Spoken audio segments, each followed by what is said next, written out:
Hello, my name is Kirsty. Welcome to Kirsty Knits and Sews. This is my podcast where I talk about all the things that I've been making. You can find me on Instagram and on Ravelry as Kirsty Knits and Sews, and everything that I talk about, bags, projects, tutorials, people that I talk about, Ravelry project pages, everything can be found in the description box down below.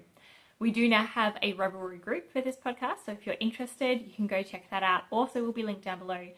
And I'm currently running a tea knit along. Now, someone clarified on, I think it was WolHobby, clarified on her podcast that it is a t-shirt tea knit along, not a drinking tea knit along. I'm a huge fan of drinking tea. I actually don't have some here today. This is my cup from last night. I am drinking an iced coffee this morning. Yum. Or this afternoon. It is 12:17 p.m. But I am a huge fan of tea, and I thought, what a missed opportunity to have a tea knit along where we drink tea while we make teas. But that's all right. Drink a cup of tea and participate. No, it's a t-shirt, tea knit along. And as I'm calling it a knit along, but crocheting is also welcome. I spoke about all the details on the previous episode. I believe it was the previous episode, and I also put up a vlog for the starting this tea that I'm wearing now. Spoiler alert. I put up a vlog for this tea, and when I cast it on, and in that I go over all the rules as well. It is a super relaxed casual knit along. If you're wondering if it's okay, it probably is okay. Whips are allowed. Go post on the Ravelry group. There's a chatter thread and there's a finished object thread. So if you finish something, you can put it there, but you don't have to finish something to participate. It's just share what you're working on. Make a tea. And I think I said this, whips are allowed. So if you've already started a tea before May 1st, go ahead and work on that. I'm going to wrap it up on June 30th, so there's still quite a while to get one started and maybe even finished. But yeah, just go have fun. I've also put all the information at the top of, I believe, both the chatter thread and the finished object thread, so you can absolutely go over there and check that out too. All right, I have a lot to share with you today. I don't think it's quite as much as last week, but there are a lot of things. I finished 3 things. I have a new cast on. I've completely reworked one of my projects, and I'm debating whether to do that with another one too. I have some sewing that I finished. I've been mending both knitwear and sewing things. I have future possibilities of casting on things to talk to you about, and I have cross stitch. It is a lot. So let's get going. The first thing, obviously, I'm wearing it. This is the Salty Air Tea by Samantha Guerin, and I did start this on the 1st of May. So it's currently the 22nd. I finished it on the 18th. And I finished it and I blocked it straight away. My goodness, I love this thing. And I've worn it every day. I didn't put it on this morning, and I'll tell you about why in a minute. But every other day since I've worn it, since I've finished it and it's dried, I've worn it. It is beautiful. So I have a bag here, trusty bag. This one I did not make. My grandma made this. My dad's mum. It says the Queen of Everything. And on the other side, it has the Princess of Quite a Lot. She gave me this, I don't know if I was 13 or 15. It was around the time I started to sew. Yeah, she taught me to make quilts, and she gave me this bag, and I have had it ever since. So in here, I have a lot of things to share with you. But, yeah, I thought I would put all my, oh no, that's the wrong one. All my leftovers in here so that I could show you them properly instead of just saying I don't know where the yarn is anymore. So this is the yarn. It is by Done, which is a Polish dyer, and it is the colour Misa Verde, which I'm probably mispronouncing. It is stunning. I actually was debating between this one and a Grello, and I sent a message to my friend knowing full well she would say the darker one because they're her colours, and the Grello is less. It was very bright, less her colour. But I sent her the photo of the question, and then I made the decision by myself, and then she came back and said, yeah, absolutely, that's the one I would have picked. And I'm so happy I did, because the other one was so bright that I was like, it's probably too bright for me. It's just a really fun colour, and it was the middle of December when I chose it, so I really wanted bright. And then I got out of December and into spring, and I thought maybe this is too dark for spring, but it's actually perfect. It is almost the exact colour of the pine trees outside. I took a photo the other day in front of the pine trees, and you can tell where the shirt stops and the trees begin, but it's definitely bright. The other thing I wanted to mention is, I don't think there's any colour difference. When I blocked this, when I soaked it for blocking, there was so much bleeding. Like, I was so glad that it is a one colour top and that it was soaking by itself, because the colour of the water, like it wasn't opaque, but it was very, very dark green, like that murky. I didn't take a photo, but it was like that, this kind of green, but translucent, but a lot of it. I was very surprised. I haven't had something leave that much colour for a long time, to the point that I didn't properly rinse out the bucket, and when I filled it up and blocked my next object, that water was also a little bit of that colour, and I'm pretty sure it was just like residue in the bucket from this. So I need to remember that next time. This will probably bleed. But as you can see, like, it isn't a significantly different colour. I think it was just excess dye. It wasn't like the yarn had taken up all the dye that it could, and there was just excess dye there. I don't think that the dye hadn't set properly in the wool, but I will be interested to see how this washes in the future, and I'll probably wash it separate the first few times just to make sure. I have used, I'm trying to think now, have I used their yarn before? I'm not sure that I have. I have their dye. No, I have used their yarn before. I've used a green and a white, and I used the green and the white in the same project. I think that was Into the Woods, so a different green.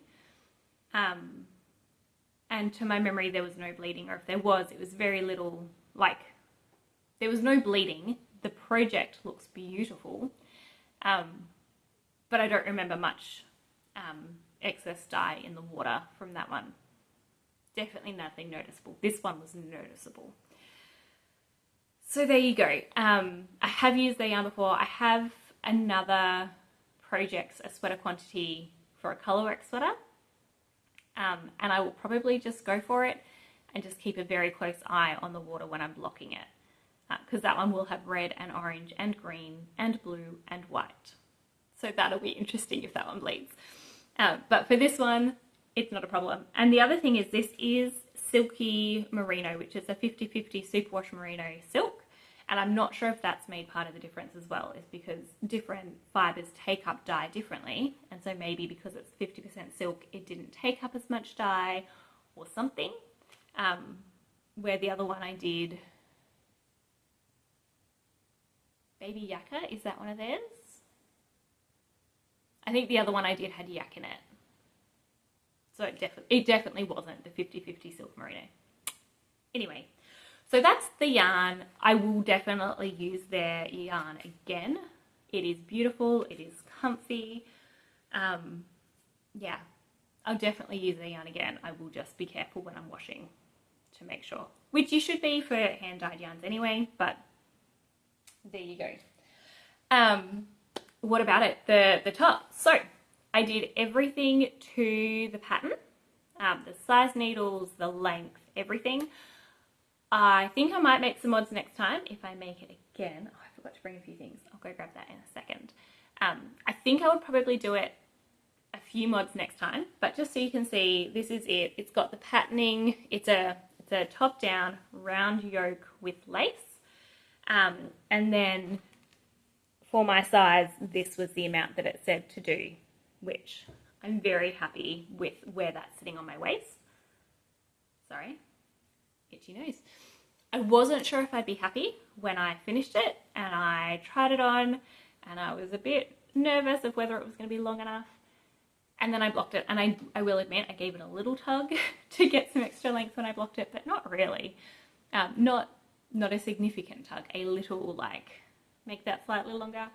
But because, again, it's a superwash merino and silk, so it definitely did grow a little, though I didn't measure what, but it did grow a little. And so I'm very happy with where it's sitting. It is perfect under the framed sweater that I showed last episode. The neckline is almost the same. So I've been wearing this under the framed sweater, and then if I get warm, I take the framed sweater off. And yeah, it's just like they were made for each other. They work perfectly together, and it's that little bit of extra warmth that I might need. Oh, it's so good, so good. So yes, I want to make more of these. I think, again, I didn't gauge swatch, so I'm not sure how I am to gauge. But I think when I do it next time, I want to try doing 2 less repeats on the lace in the bust, but keeping the repeats on the sleeves.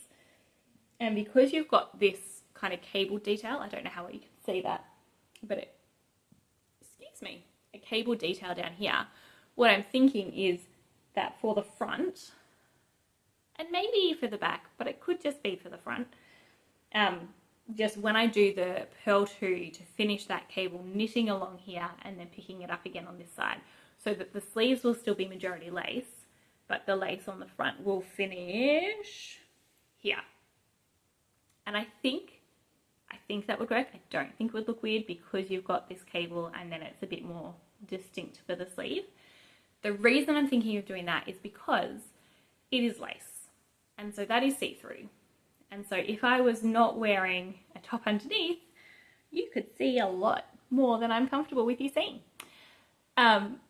There's no increases in those last 2 repeats in my size, so I can just take them out and knit, and it's not going to affect the size because it's just the equivalent of stockinette. There's no increases needed. So that's what I'm thinking for next time. And I could just do it on the front to give that little bit more modesty. On the back, it doesn't matter. I'm just feeling the back now. Maybe I would do it on the back and just leave the sleeves with the extra. I could obviously not do it on the sleeves too, but it means it would be stockinette from here. And I like the idea of having the lace on the sleeves. There you go.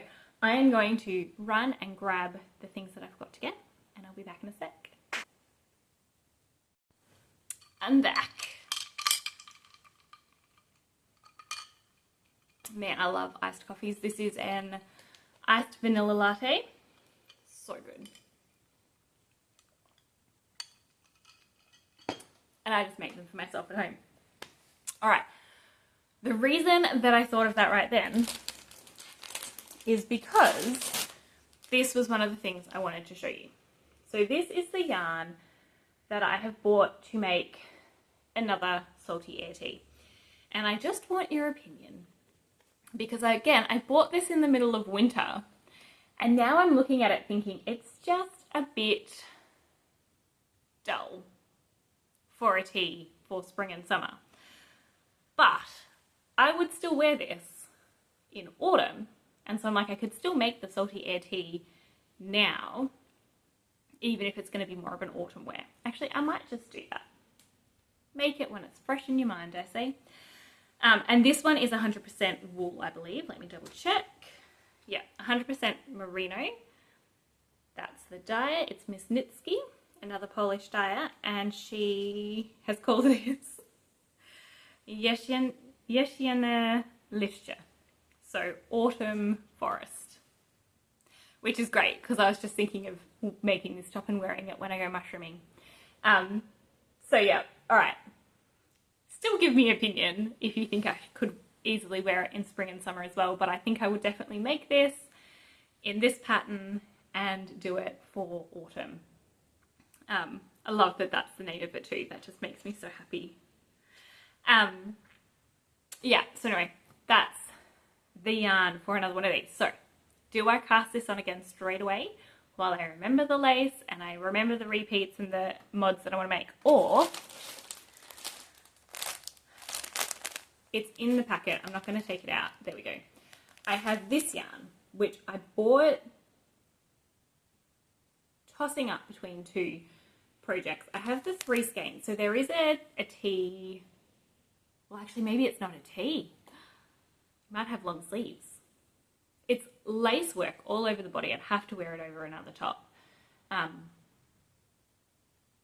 Maybe it has long sleeves. I'll have to check it out. Is 3/4 length still a tee? I mean, it's my knit along. I said before, if you're wondering if it's okay, it probably is. Maybe I'll do it 3/4 length sleeves and count that as a tee. Anyway, so I've got this to do another project. So I'm like, I could do that one. I think it's by Becca Knits. I don't even know the pattern right now, and I can't pull it up. But I also got this one that coordinates with it if I wanted to turn it into a Miserina tee, which is, I think you need 2 skeins of one and 1 skein of another to do some contrasting colour work. And it also has this kind of cable detail, yeah, a cable detail, not the same, between the sections of colour work. So I thought that would be really pretty. And so it's either I can use those 3 together or those 3 together, or I can, yeah, I'm not sure. So should I cast on another salty air tee with brown, or should I cast on either a t-shirt with 2 pale and 1 darker, or a 3/4 tee, I'm going to call it a tee, with the 3 paler? That is my question for you. 3 options here, you choose, and I will probably cast it on. I might wait until the beginning of June, maybe not. So get your opinion in soon. All right, the other thing about this one that I'm currently wearing, the Salty Air Tee, so I said I started it on the 1st of May and I finished it on the 18th of May. It used 155 grams. Now I did mention before I didn't do a gauge swatch, so I don't know if I'm to gauge or what, but I double checked and nope, I double checked a different project and I don't have the pattern here. I'm pretty sure it said for my size I would need close on 700 to 800 meters, which would have been close to the 200 grams. So I don't know whether my gauge is tighter and I didn't use as much. My gauge is looser and I didn't use as much because I was able to get the same length with less rounds. I don't know, but 155 grams is what the top weighs. Because it's indie dye, that probably means that I have 50 grams left. And I've decided to start storing my scraps in the kind of yarn they are, because I have at least 2 other colours of Silky Merino from a different dyer, but Silky Merino. And I have, like, I'm getting more and more yarns. I used to be pretty much all sock yarn, 75-25, occasionally 100% merino. I'm getting more and more types, and so I'm thinking I will group them in bags by their type, so that when I want to do a scrappy project or I need a bit of colour work for something, I'm like, oh, this is all my Silky Merino. Do I have something that I can pull out for this project? Because when I'm getting 50 gram scraps that I can't use for something like socks, they do build up. So that is my thought for that. So I'm going to have a Silky Merino, 100% merino. I've already got a hand spun kind of thing going on, but I'll add to that. Yeah. Anyway, just thoughts. How do you do your scraps? Your leftovers? Do you put them all in a bowl? Do you pass them on because you can't be bothered dealing with them? I love, love, love scraps of all types, yarn, sewing, everything. But yeah, having them in a usable format rather than all in a giant bowl. I have baskets, and so the baskets are different things, but that is mostly sock yarn. And so these other types of ones I have been putting all together into a blanket, but the blanket's almost finished. I thought about showing you today my Bits and Bobs blanket. I'm gonna wait until next week. My hope, it's probably more of a hope than a reality at the moment, I hope to get it done before the full heat of summer comes in, because I have 1 and a bit balls of the main colour yarn that I'm holding throughout to go, and then I'm going to call it finished. So I've been working on it in bits and pieces, like a couple of rows here and there. And so it's still going to take a while, but I'm like, when that's done, I'm calling it. It's done. And I suspect that when I get halfway through the second or the last ball, I'm going to really want to finish it. But I don't know if that's going to happen this month or next month. Anyway. I don't even... Oh, that's why I was telling you about that. Because that's where my scraps that aren't sock yarn have been going. Any fingering weight scraps that aren't sock yarn have been going into a giant basket to go into that blanket. I'm not going to finish the scraps in that basket before I finish the blanket. And so rather than starting another all yarns together blanket, I think I'm going to separate them out, because I do things where you just need a little bit of colour work or a little bit of yarn for a colour. Yeah, so I think I'm going to do that. All right, my next thing that I finished, which was actually the first thing that I finished because it was almost finished last week, are the crime scene socks. I need to learn how to hold socks better. All right, these are based on the pattern Vanilla Socks by Cave of the Crazy Sock Lady. Vanilla Socks on Magic Loop in particular. I did do them on Magic Loop. I did do a texture on here. There is no pattern. Yeah, just something I made up. These I started on the 30th of March and I finished on the 9th of May. They are a gift. I did the adult medium, which is 64 stitches. It's got the heel flap and gusset like the pattern. I think the difference is with the toe, I did one more round of decreasing every other row before I went into every row. So it's a slightly rounder toe. I don't know. It's a different shape to normal, but not by much. And I don't even know, 36 rounds for the leg, 15 rounds for the cuff maybe.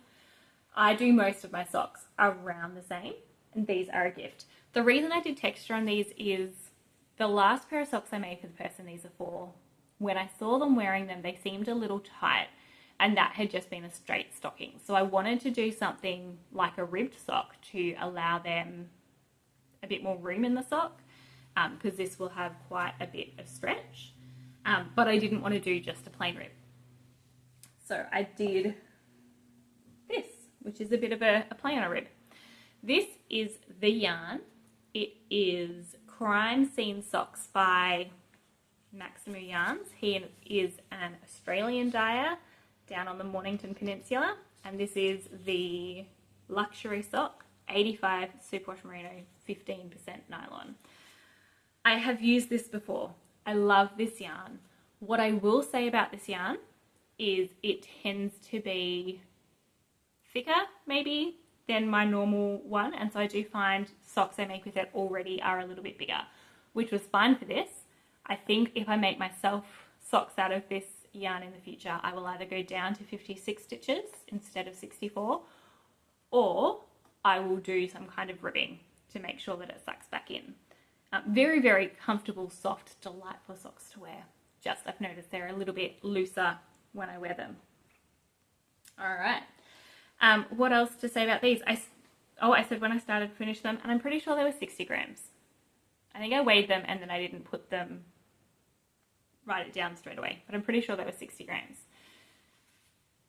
Yeah, and last time I had an episode, I was halfway through the toe of the second sock. Like, it was ridiculous that I hadn't just sat down and finished it, but they are done now. Everything's wound in. I don't block socks unless it's colour work and I think it needs it, but that is done. All right, the next one I have to share with you. I'm so excited, and I think I'm going to wear this a lot. This is the Butterfly Papillion shawl. It is one that I think it was Louisa had said she's doing as well. So Louisa, how's your progress going? Because I finished it. This is one that I was given the yarn and the pattern as a Christmas present a couple of years ago, and I started it September last year, September 9th, and I finished it the 20th of May this year. And I blocked it straight away, and I put it on the ground, and we've had warm enough weather that it dried straight away, and I've just realised I haven't trimmed the ends, which, to be fair, I haven't trimmed the ends of this one either, and I've been wearing it every day.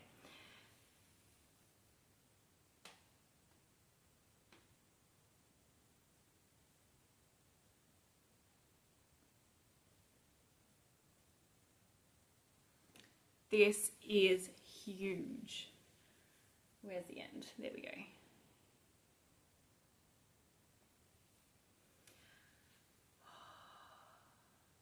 I love this. This is delightful. It is soft, it is drapey.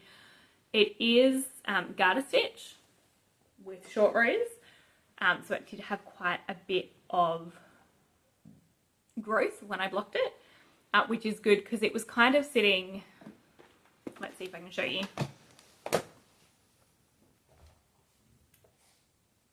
It was kind of sitting here.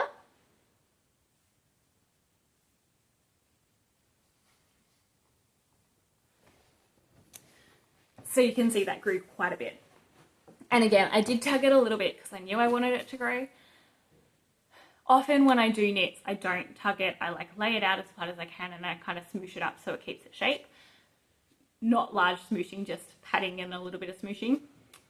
This one I did kind of pull and I didn't pin it, but I did notice like these little bumps down here weren't necessarily sitting flat, and so here's another one. I just held that flat, like I stretched it a little bit, patted it down, and it's dried beautifully. I did come in the following day to find it all smooshed up together. Clearly my dog had decided to walk over it, but it was already dry and it is not damaged or anything like that, so it's fine. Just look at that. So beautiful. All right, what about this one? So this one, like I said, the yarn was a present and the pattern was a present. My mum and sister went Christmas shopping for me together, and they walked into a yarn shop and they had a sample of this shawl knit up, and they went, yes, that one. And so one bought me the main colour and the pattern, and the other one bought me the contrast yarn. Yeah, so this is the yarn by itself. This is what I've got left after the whole thing. So there's actually quite a bit left. The whole shawl was 209 grams and I started with 300. So this together will be around 100 grams. So I haven't weighed that to double check. We have, this is, so they're both earth yarns. This blue is Harvest, which is 100% superwash merino. And it is Indigo Lot 287. So 400 meters to 100 grams. The multicolored one is Unique, which is also 100% superfine merino, and the color is 3008. And the thing that makes this yarn so perfect for this pattern is it's not a self-striping, but it does have long sections of colour changing. And so what it'll do is it'll go back and forward between two colours for quite a while. It'll do, can I give you an example? Like, okay, so even here, you've got the gold, you've got the brown, but then it doesn't just change from gold to brown and then go on to the next colour. It goes back to the brown and then back to the gold a few times. I never counted how many. And because you're doing large sections at a time, so these three are not worked together. You do this one, and then you do this one, and then you do maybe this one. because you're doing the large sections at a time, the way that that colour striking happens is spread over the whole shawl rather than all happening in one little section. The instructions do have an option if you want to do it with minis, and it tells you when to change mini, but this was brilliant because it meant that I only had the beginning and end ends to weave in and once where I had to join this. So it was really, really nice. And I just love that kind of, I don't know, watercolor effect maybe that you get from this. I was trying to explain this to my dad. My dad also knits a bit. His dad knit a lot. And I was trying to explain to my dad how this construction works. So let me try and explain it to you. It's not one, I mean, if you want to try it without a pattern, go ahead, but it's not one that I would try without a pattern. But every one of these blue lines is one line where you're just, I mean, there's increases, but you're just knitting, other than increases, are these blue lines. And then all of these coloured sections are done with short rows. And so the way that the pattern is done is that the short row sections stack up on each other so that between the, so this is section 1 at the top, gosh, this is section 1 at the top to this larger blue line, section 2 is here to this larger blue line, and section 3 is down the bottom. So if you look at section 2, this here is the middle of section 2, and even though you've got all these short rows, that section is actually the same width the whole way across as well as down the bottom. So it's got very specific patterning to get it to lay flat and straight and yet have the colours do all of their dancing. Yeah, it was a delight. It did take a little bit to get into the rhythm of it, and it does take a lot of counting. I did make a couple of mistakes along the way, and I just did what I normally do when I'm making a mistake with a shawl. I just chuck in an extra stitch when I realise I need an extra stitch and I hope it works. This one I did try and figure out which end of the shawl I needed to chuck in the extra stitch because I knew that it could put off this patterning, but I also knew that if it was off by one stitch it wouldn't be the end of the world. So it happened a couple of times when I was up in, you know, the 400 stitches per row that I made a few mistakes, and when I realised that, I just chucked in an extra stitch on the end that I thought I needed it. Like, I knew which side needed it, but on whether it was the edge or the middle end that needed it. What else to say about this one? It was, oh, in the pattern, these sections in the middle that are quite regular, she doesn't write them out every time. She just says, do this section, do this section. And so when you're reading the pattern, you have the actual pattern, which is quite long, and then you have these four, like this little cheat sheet for these 4 different sections that you do when she says. And I had memorized those sections and how to do them by the end, which meant that even though the numbers were getting long, it actually was a pretty easy knit. And then finally, these pods at the end, these little bits that come down, I originally wanted to put them more frequent, and I thought about doing that, and then I went, you know what, I'm going to trust the pattern. If I add more, it'll take longer to finish, and I just kind of wanted to finish it at that point. So I just did it as it was written, and then when I did, I realised that they're actually lining up with this part here and with this part here. And so again, in the pattern, there's a very deliberate reason for putting them when they are. And I could have done more, but I'm actually really happy with how it is.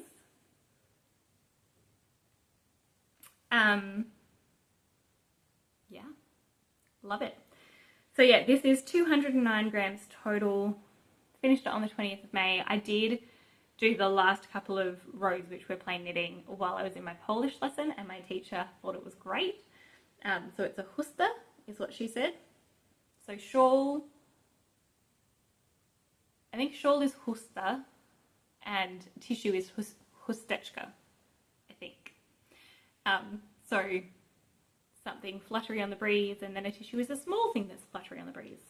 That's my non-Polish thinking. Polish friends who watch this podcast, you can absolutely correct me down below. But yes, I love this shawl. They are my 3 finished objects. I was trying to figure out what to do because I do make plans at the beginning of each month of what I'm going to work on that month. And 2 of the things that I had put down to work on this month are finished, this and that shawl. So I still do have some things to work on, but the other things I wrote down were cross stitch and a blanket, both of which I have to show you today, but definitely not things that I can work on the go or quickly. The blanket is, I need to kind of have time and not be getting up every few minutes. So I was trying to think of what else to work on this month. And I did pull out again the Kookaburra jumper, which is by Marzena Kowalczyk, another Polish designer who lives in Australia and has all of her patterns in Polish and in English. I am making the jumper for my husband, and it's my husband's birthday in a few weeks, and it's his 30th birthday, which is a bit of a big deal. So I thought maybe I could try and finish that for his birthday. Fully understanding I'm probably not going to, but I thought at least if I put it into rotation, if I get enough done that it's possible and I push myself a little bit at the end, then I can do that. It's still, today is beautiful, but there's still lots of rain and cold weather forecasts, so I think it would still be appreciated to get a DK weight jumper in the middle of June. Yes, so whips. I said I've got some things that you haven't seen before. This is, again, I'm not going to be able to pronounce this, the Entrechat. I'm presuming it's a French name. It's by Froganet.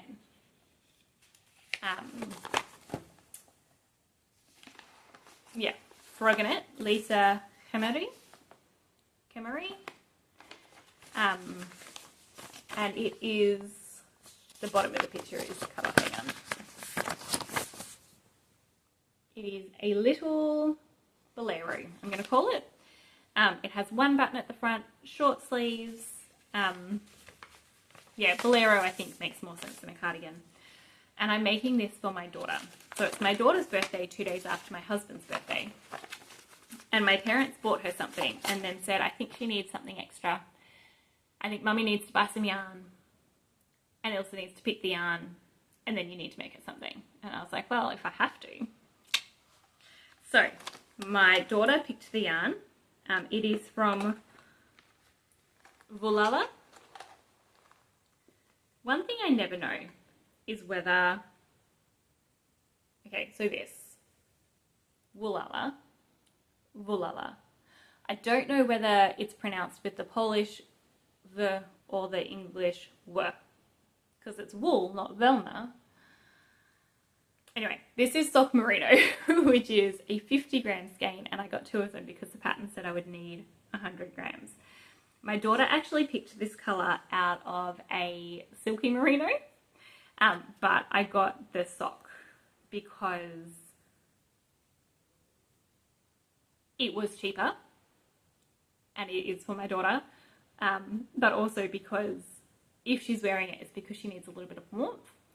And I didn't think there would be anything added for her in having it as a silky. So this is what I've got so far. Sorry about the needles hanging out. You can see that's the back. So it's got a garter ridge collar, and you do the back and the sleeves together, and then you do a garter ridge at the end of the sleeves. I'm hoping that'll block flat. And then once you cast off the sleeves, you go and pick up along the front raglan, I guess, of the sleeves, and then you join that with the back. It's a very interesting construction. So you pick up along the front, you join with the back, and then you work that together. So the front and the back you work in one piece from below the sleeves. And that's how you get, where did that picture go? That's how you get this interesting shape, because you're actually knitting from here and straight down. And so from this section here, I think it's the same length as the back from here down. It does have some patterning in it. I'm very excited to get to the patterning. I've just, I think yesterday, I picked up the sleeves, like I bound off the sleeves and then picked up the front.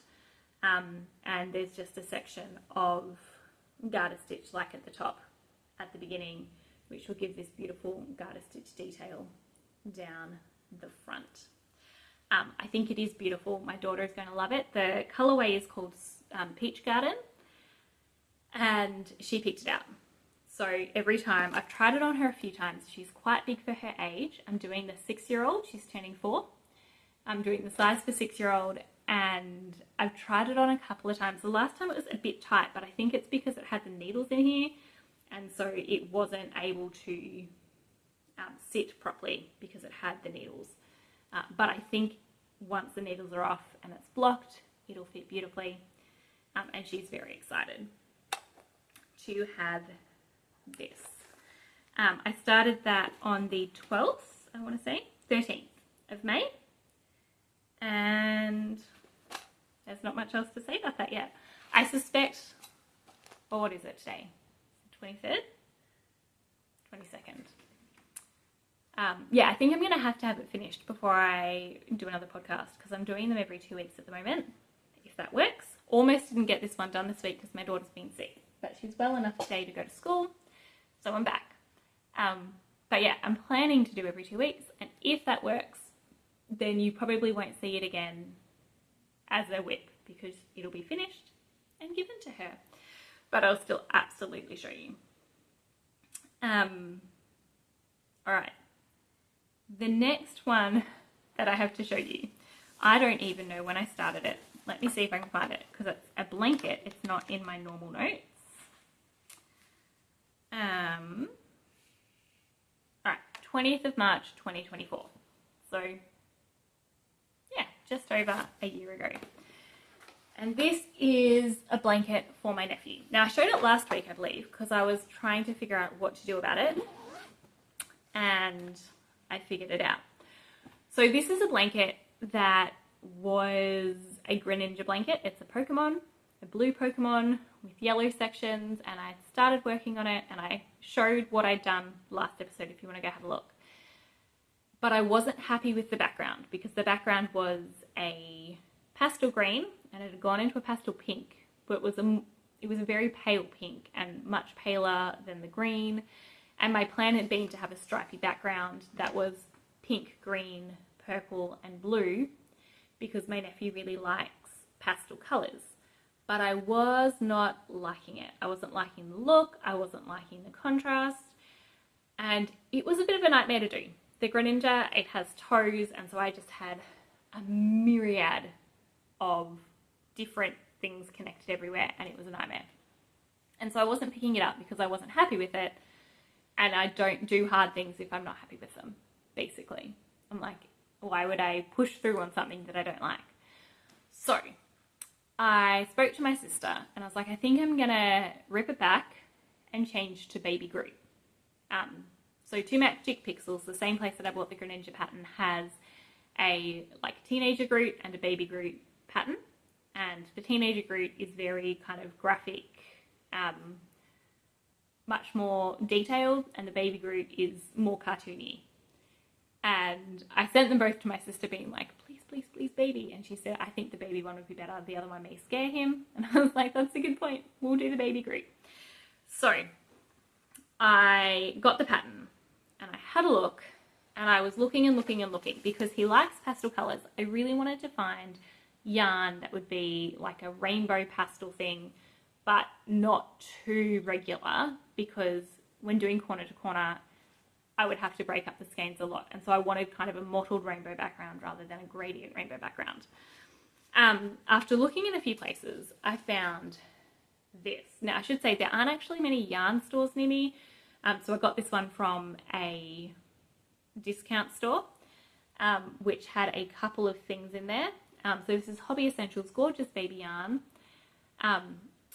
And you can see it's rainbow, and it's definitely got pink, but it's not all pink. But some of the skeins, they looked quite pink. And so I don't know whether they were different, if it was all kind of the same and you just started in a different spot. Some of them were just like mostly pink. So I picked the ones that at least on the outside had more of a different color, and I thought I'll take them home, I'll start it, I'll see if I'm happy with it, and if I think it's still too pink, like my nephew likes pink, he's not anti-pink, but I was like, if it's too pink, then I can pivot, keep this yarn and use it for either his sister or my daughter, but do something different for him. And so I started knitting it up, again, chose one that didn't start with pink, and so the repeat is kind of here to here. But then as I kept knitting, I realized that actually it is going to be about 50% pink. Because this is so narrow, it looks much less pink, but when we get into the bigger areas, you're going to end up with the same amount of pink as you end up not pink. So looking at that, I was like, I'm still not quite comfortable with this for my nephew.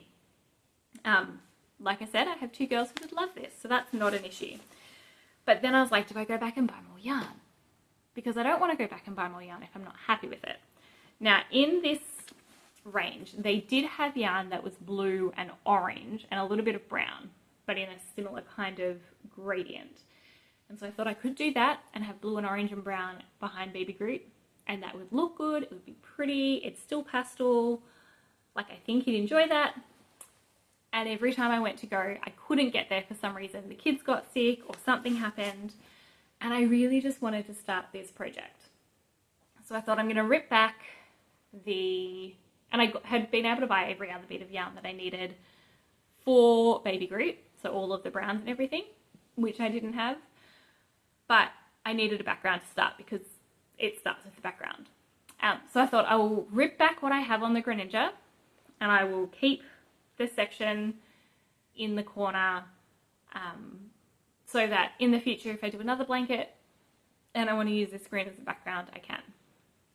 So I ripped back. I did start the rainbow, wasn't happy with the rainbow. But then I realized that without the pink next to the green, I actually really liked it as a background. And so I had a bit of a look, and I realized, because this was the green that I had, and I realized that originally it had the green, blue, purple, and pink. And the pink I don't think I have here, but it was much paler. That if I took pink out of that, I was like, actually that's really pretty. And I like that, and it's not got the tonal difference, like the really, I mean, I can't call these bright, they're pastel. But they flow much better than the pink that was just like noticeably lighter. And so I thought, well, let's do that. Let's take the pink out and just do green, blue, purple, green, blue, purple. There's 180 or 179 rows in the pattern. So I was like, if I do 30 of each color and then 30 of each color again, then I'll have 6 stripes in the background, and I should have enough wool for that, because I have 3 balls of each of these. Now these ones are 100% acrylic knitting yarn, which I got from Discount Store in Australia, and it doesn't actually tell me how many yarns or meters are in it, just how many grams. So I actually don't know what I'm working with here, but it looks DK, so I'm going to say around 200. So I think using, 9 balls of DK would be enough, 900 grams, to do the background. And if it's not, then I'll get to the end and I'll fudge it. That's fine. So I did a little stock take with all my colours as I was pulling out the Greninja. And you know, I had this one that I bought for the other one that I've now put aside for this. This one I actually bought when I bought the rainbow yarn because I knew I needed another light blue.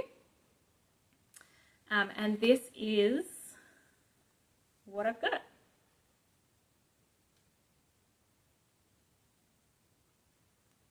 That's it. This is the bucket that Baby Groot is in.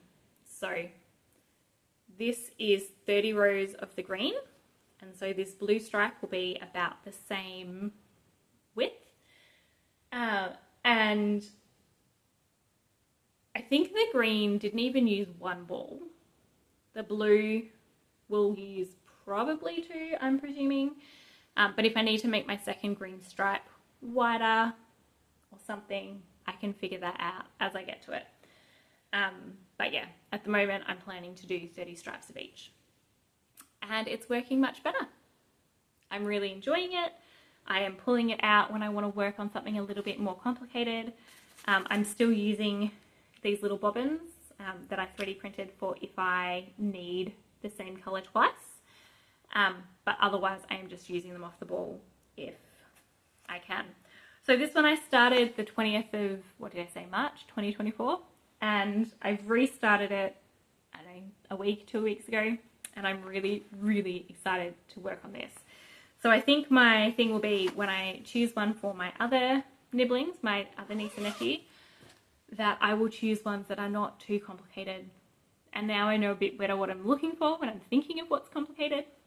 I think we're going to be in a much better position. Yeah, I'm really enjoying working on that. And I don't know when I'm actually going to get it done by. Reality check. It's a blanket. It's a lot of squares. Yeah, not sure when, but I'm going to keep working on it. And, you know, if I could get 3 of them done by Christmas, wouldn't that be amazing? Haha, funny. See, I come up with these ideas and working into a deadline doesn't usually work for me so well. Apparently casting on for fun and just going for it works very well for me. So, alright. I mentioned before that I had cross stitch on my list of things for this month. And this is the one that I've been working on. This is the picture of it. It is one that I picked up from an op shop. And when I picked it up, it was almost finished. So it's a bit of a cheat. A portrait of Jane Austen. I'm trying to find if there's a... It says copyright Yvonne Ille. Oh, here we go. MYI Designs down here. Just in case you're wanting to try and find it. Ooh, there's a companion to this kit, Jane Austen's House. I'll have to look into that. Anyway, this one I picked up from an op shop. It had this one and I believe William Wordsworth's house in it. William Wordsworth's house was not started and this one was almost complete. So let me pull out the actual cross stitch and show you.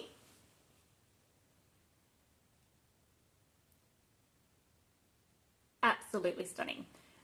So really all that was left to go was some of the back stitching on the dress, which I've been working on. All of this background here, this is back stitched, and she'd done a little bit of the back stitching down here on the grass. But all of the other back stitching there I have done, up here around the hat, skirt, dress, yeah. Which is funny because back stitching is my least favourite part of doing a cross stitch, but I really want this cross stitch. I think it was like $2, I think, for this almost completed and the William Wordsworth one together. Maybe it was $4. It was very cheap. Clearly people are thinking that cross stitching is out of fashion maybe.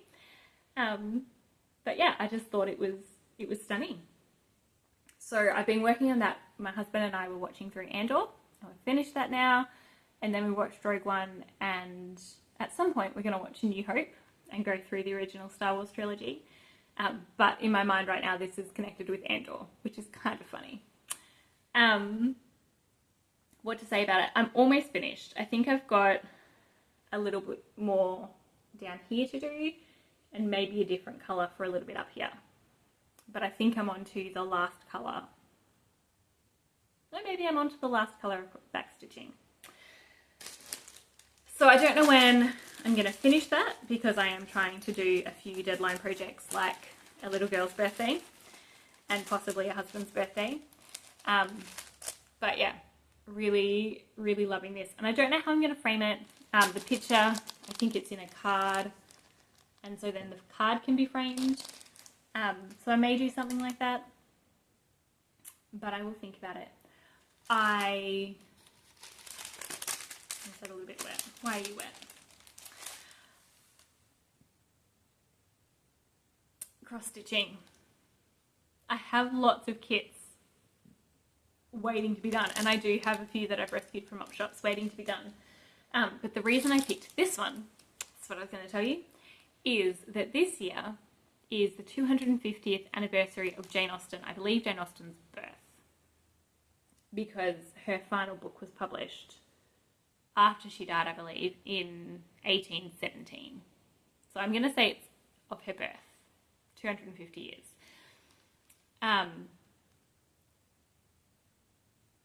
No, maybe not. This is 1804. Maybe this was, the watercolour was done in 1804. That would make sense. She's not born in 1804. 2025? I don't know. 250 years. Birth? I'm going to say birth. And so, unbeknownst to us, me and my friends who do an Advent swap every year had decided to do Jane Austen this year. And then we found out it was 250 years anniversary, I'm assuming, of her birth. And so that just made it all very exciting. So I've been thinking a lot more about Jane Austen. I pulled that one out to do it. I thought it would be fun. And I am dyeing colours based on the book Persuasion. So I've rewatched 2 of the movies. There is a third one that I don't have access to, but I've rewatched 2 of the movies. I have decided that my favourite is now the most recent one that I watched on Netflix recently.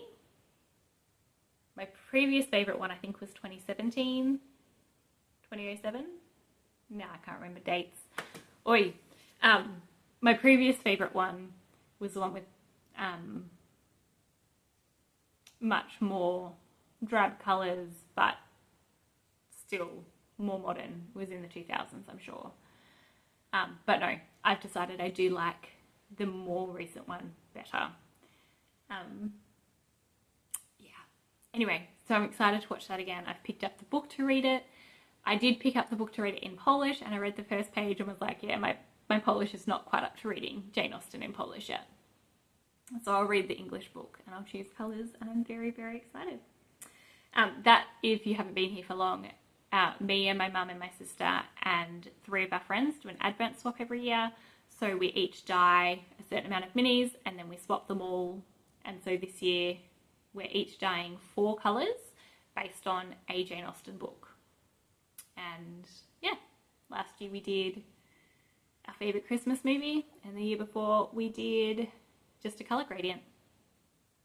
Just something that we do just between the 6 of us, and it's a nice way to have a yarn advent. Like, it's still expensive because you're still buying the undyed yarn and then posting things everywhere, but it is more affordable than purchasing a fully dyed by someone else advent. Plus, we get the fun of choosing all the things to go with it. I love it. Alright, so that is all of my whips-ish. But I do have some finishes for you. Now this one, I will apologise, my daughter wore it yesterday, so I haven't had a chance to wash it yet. But I did make my daughter a dress.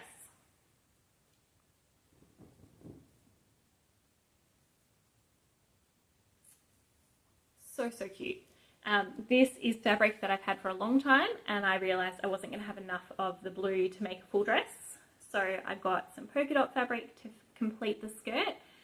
Added a pocket here because there was a stain on the blue fabric. I don't know if you're going to be able to see that, but there was a stain on the blue fabric. From the inside you would be able to see it. There you go. Stain. It was showing through, so I put a pocket there to cover it up. And then I just found some ribbing to match for the top. So that is the dress I made for her. And then I made a matching dress for her doll because a lovely gentleman from church bought my daughter a doll online, and when it arrived it was naked and he was so embarrassed. I said, it's fine. He's like, maybe you could knit the doll some clothes. And I was like, I can, but I was making this anyway and I had some scraps, so I made her a matching little dress.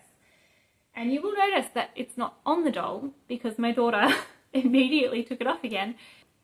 But yes, matching dress. And I didn't do a pattern for the doll dress, I had just made the full size, and so I just kind of free cut what I thought would be right, and it worked.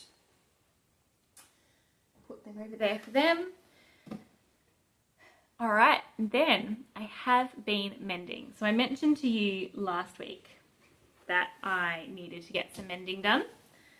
I believe I did that last week. And so I have it's probably 30 litre, maybe even bigger tub. Like, it's huge, of things that need mending.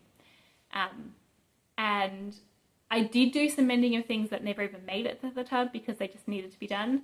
And then I was like, I'm going to do this and I'm going to sit down. And so I did one evening. The kids went to bed and I just sat down and I mended for a whole evening. And what did I do in that whole evening?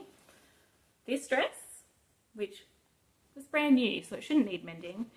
I had to cover the edge because this is quite scratchy, and where it had been sewn on, it hadn't been covered. And so my daughter, every time she wore it, was just like, this is too uncomfortable, I can't wear it. So I just got a little bit of jersey knit fabric, so it's stretchy, and I just sewed it on just a little whip stitch so that the stitch itself would have some stretch. And I did that for both sides. I don't know if the neck is going to be too itchy. You can see that that pokes over, but I will give it to her and I will see. Then I have these socks, which I finished a while ago. And this one was completely fine. This one didn't stretch enough, and every time I wore it, it just kind of cut into my leg. So I took out, the problem with my socks is because they're top down, I can't just easily undo the bind off. So I had to pick up stitches, like painstakingly pull out the cast on, and then go back and use that yarn to bind it off.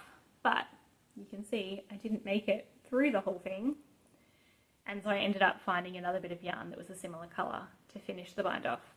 I'll use them, I'm not bothered. I did a sewn bind off and I made sure that it would be nice and loose, so they now both have stretch, about the same amount, and I can wear these socks again. The next one that I got halfway through, if you've been here for a while, you were probably going to laugh when you see these ones.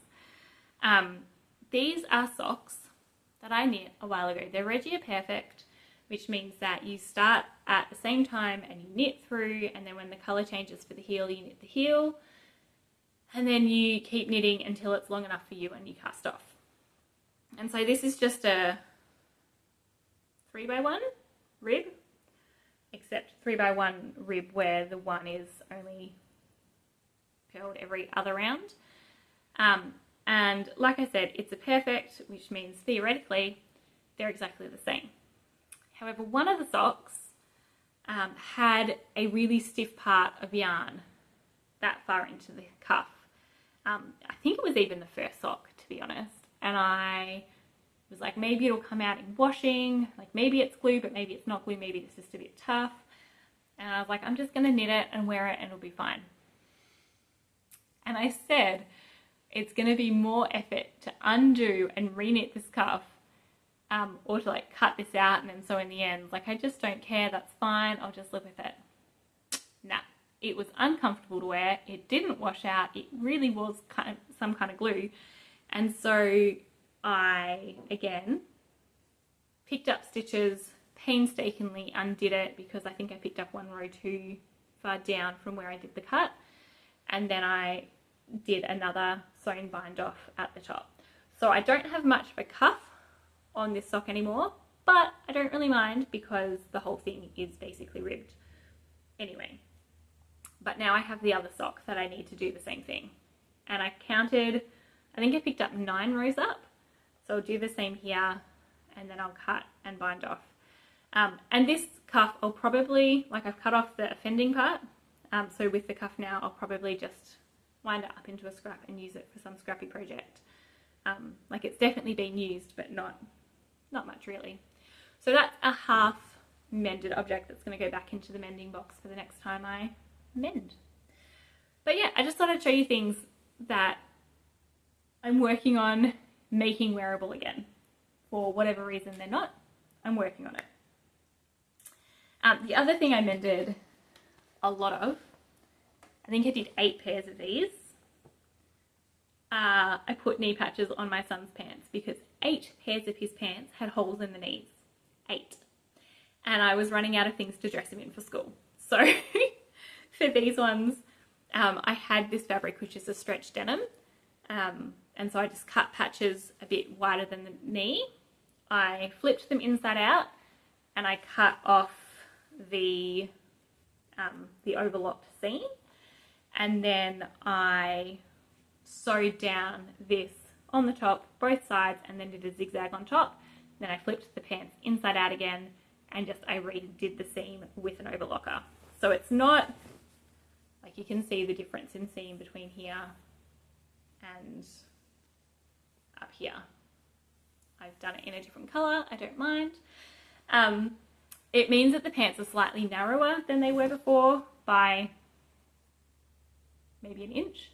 They're narrower around the legs, but he still wears them, he loves them. He actually thinks they're really cool with those mended patches, so yay!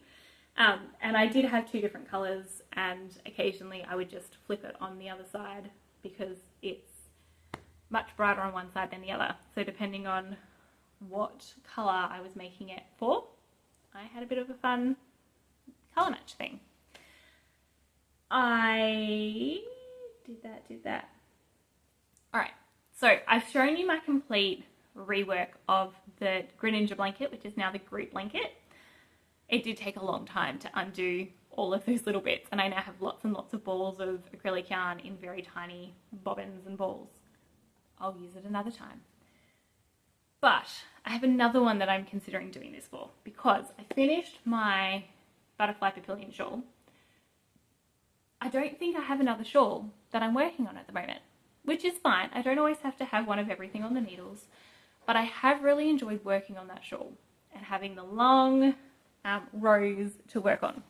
So I thought, I do have this shawl. I said I don't have another shawl on the needles. I do have another shawl on the needles, but this one I started in January 2023. So over 2 years ago. This is by far my oldest yarny whip now. And I have so little actually done.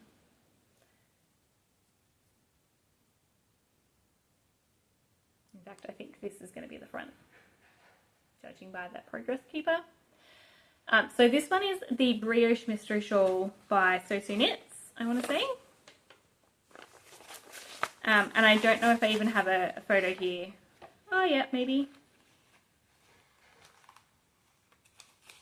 Yeah. I was like, because it's a mystery, you just never know. So I bought the shawl a while ago. It's a brioche mystery. It has lots of brioche through it. I love brioche. But is that one? But I had leftovers. Can I show you my leftovers? I had leftovers from the shawlography shawl that I did in 2021. So Stephen West Mystery Along. I had leftovers. And so I bought a couple of extra things to supplement, and my plan was to make a jumper. And then I decided I wasn't sure if I liked the fabric for a jumper. And I did eventually make another jumper with it, and I love it. But I also have decided I really like it as a shawl. So I started this to make another shawl. And then I moved country, and then I moved country again, and then it was in storage, and then.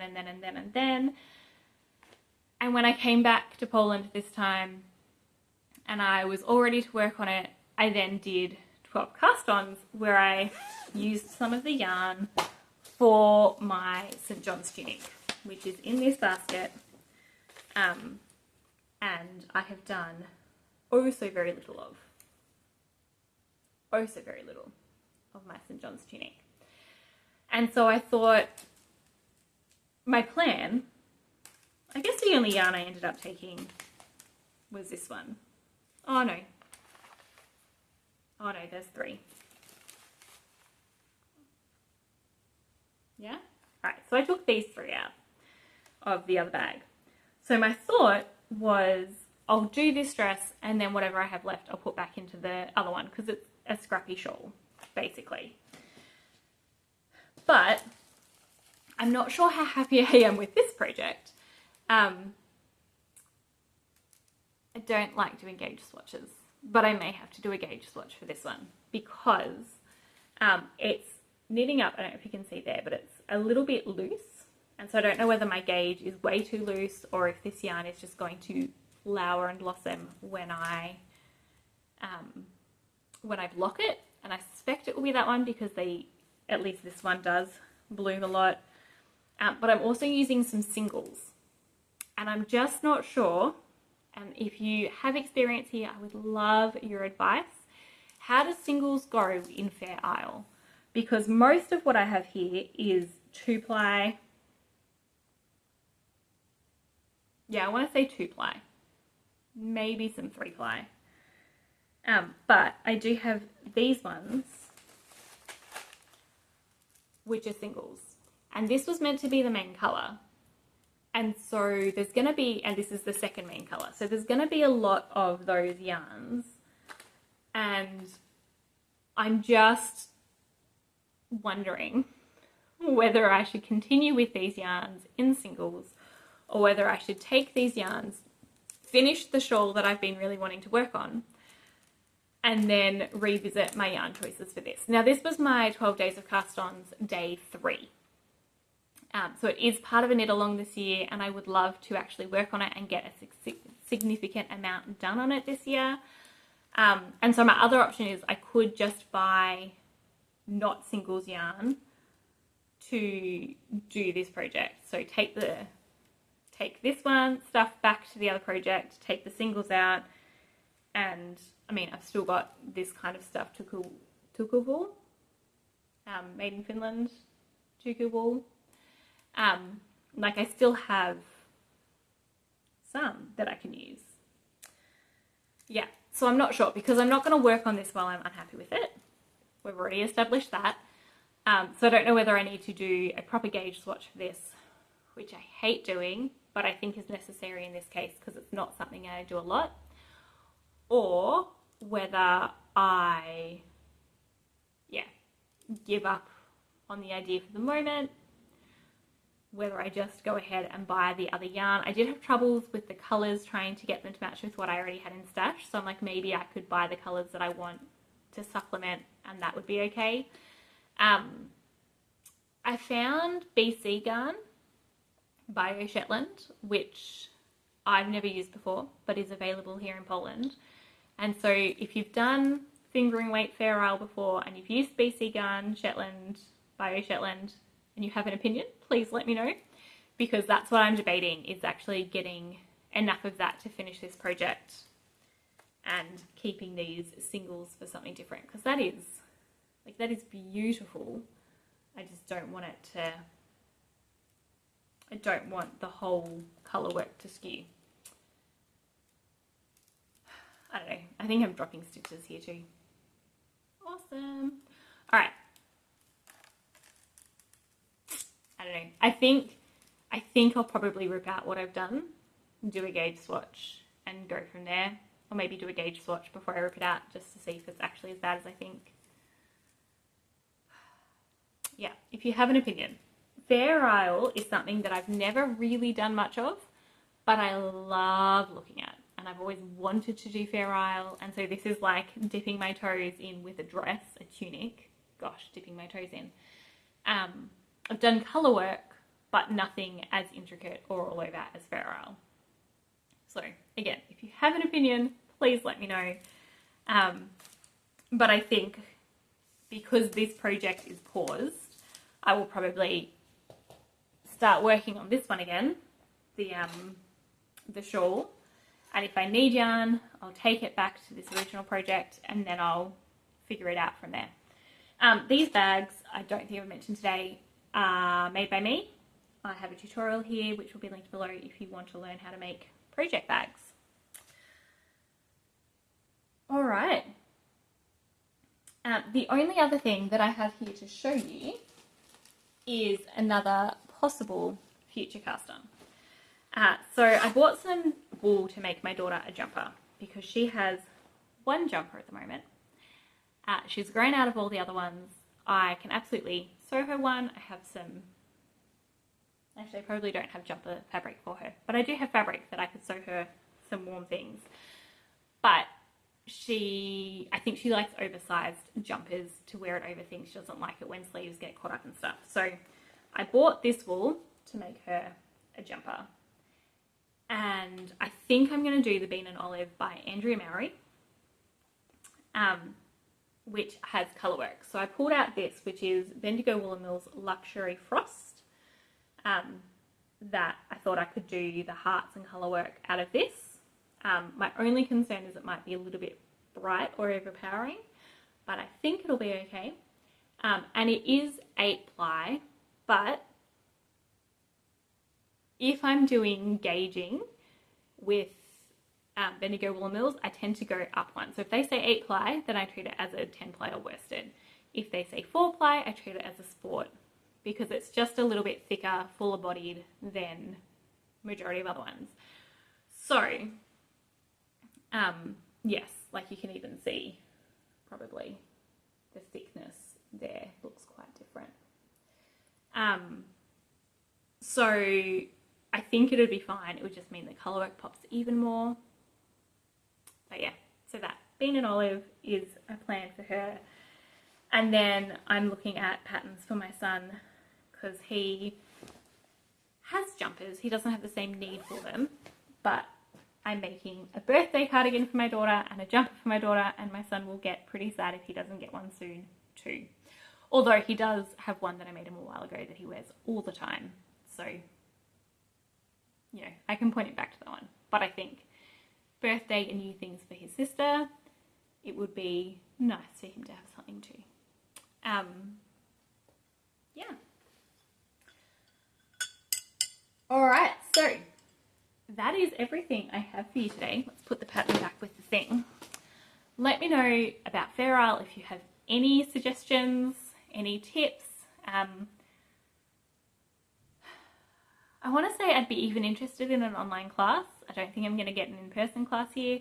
I've done colour work tips, but Fair Isle for some reason is just so much more daunting for me. My grandpa did it all the time. My granddad, he knit all sorts of vests and jumpers in Fair Isle and it's stunning. But yeah, let me know. And also I think because the yarn usually blooms more after washing, and so I don't know what the tension should be before washing, but I suspect that's still too loose. And then tell me, sorry I'm holding my iced coffee now, whether I should do my autumn salty air tea or start one of these two projects, and whether it should be the fully, like the lace just pale green or the colour work with the dark green. I'm definitely, I have a scrappy blanket out, but I'm definitely noticing that I've finished 2 projects this month, and so my monthly making, I don't have many options to pull out and work on at the moment, which is fine because I can add other things into my monthly making. But yeah, there you go. I also realised, I realised I didn't have anything out of my 12 cast ons that I'm actively working on, but I do have the kookaburra, and I didn't bring it to show you because I only picked it up again this morning and I did half a round.